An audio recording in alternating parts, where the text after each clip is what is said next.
For this sample, place your fabrics right side together and pin one of the long edges and one of the short edges because you're going to be sewing around the corner.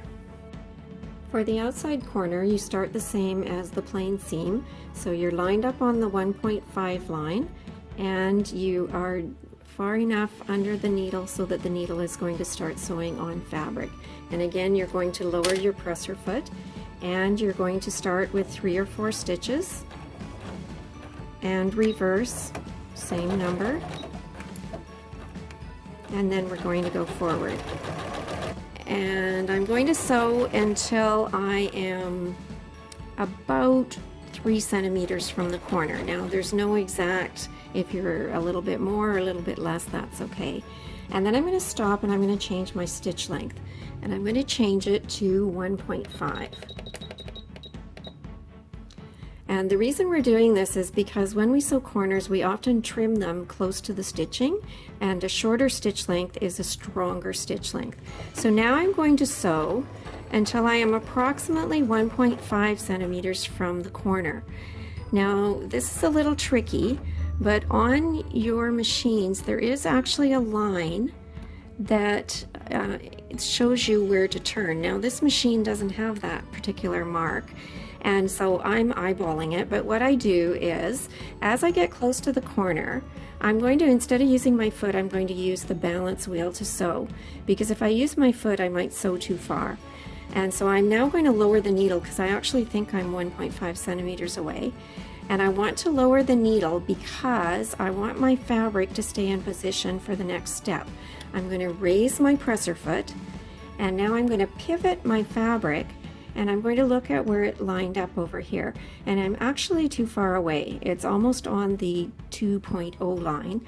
So I'm going to come back and put it back in place, lower my foot, and I am going to take 2 more stitches with the balance wheel.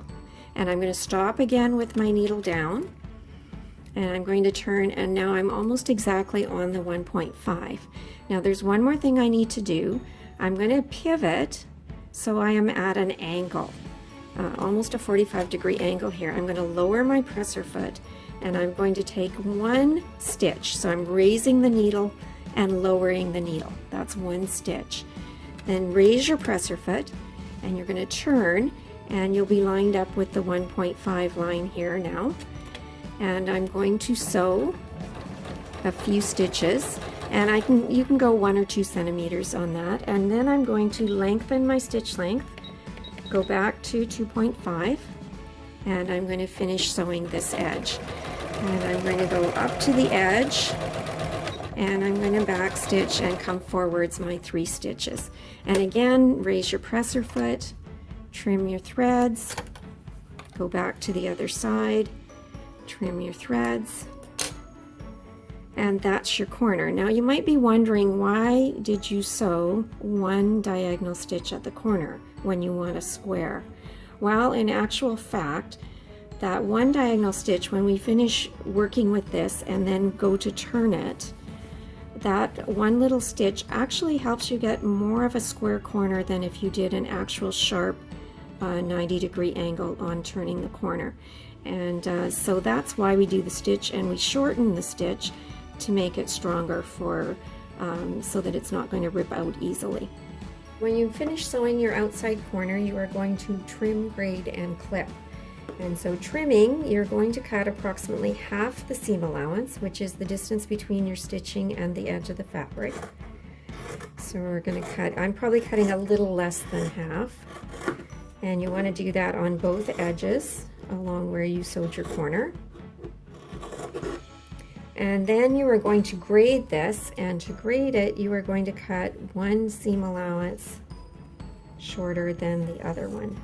And this is done to reduce bulk, to give a flatter edge and a cleaner looking edge on a garment.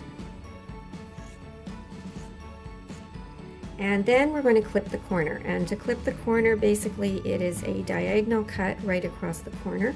Now you can check this. When we flip this, you want these edges to meet but not overlap, and that looks pretty good there. To complete your outside corner, first press it as you sewed it, and just flip and do both sides. And then you are going to turn this right side out.